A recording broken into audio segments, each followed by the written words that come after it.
Noi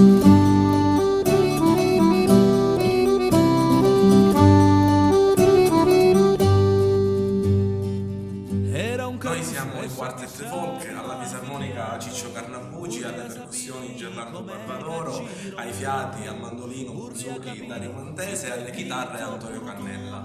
Oggi abbiamo avuto il piacere di presentare presso il Collegio degli Filippini di Agrigento il nostro primo lavoro discografico dal titolo Giravoto e Firria, un album autoprodotto e contenente sia delle cover che dei brani inediti.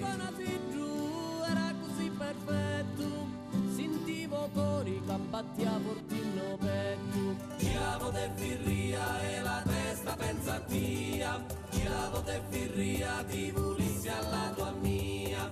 Tra i brani inediti ci corre l'obbligo di sottolineare la presenza di una mandolinata suonata con chitarra e mandolino proprio come si faceva anticamente, che abbiamo deciso di intitolare Luca Valeri, dedicata proprio a una figura fondamentale della tradizione folcloristica agrigentina come quella del cavaliere Calogero Cumo.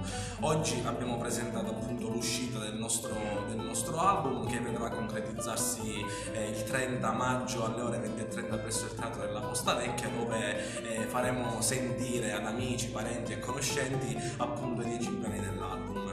Siete tutti invitati a partecipare, ingresso libero. Dobbiamo aggiungere qualcos'altro?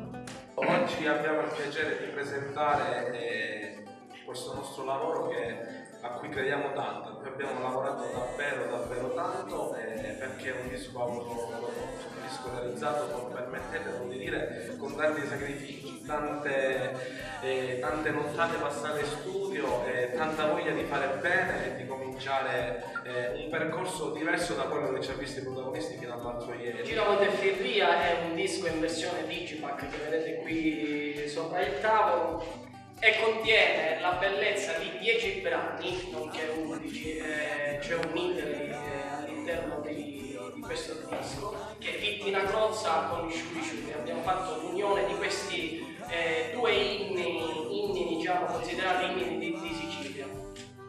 Poi possiamo trovare Giravoto e Firria, che è il brano punta che prende il nome l'album, che parla quindi di un innamoramento di un giovane ragazzo che perde la testa per questa ragazza e non fa altro che pensare a lei.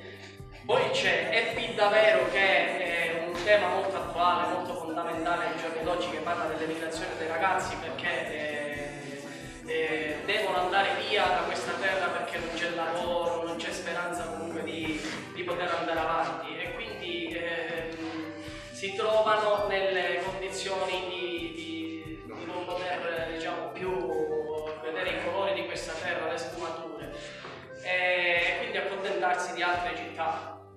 Il più importante adesso ci stiamo concentrando sul 30 maggio, perché speriamo di trovare una Posta Vecchia gremita, come si suol dire, gente, di su 50.000 posti. Stiamo facendo realizzare questo lavoro, ma è importante che sia così. Esatto. Va a scappare. Ormai non sapi soccufare. Lo chiedo a voi come usava a fare.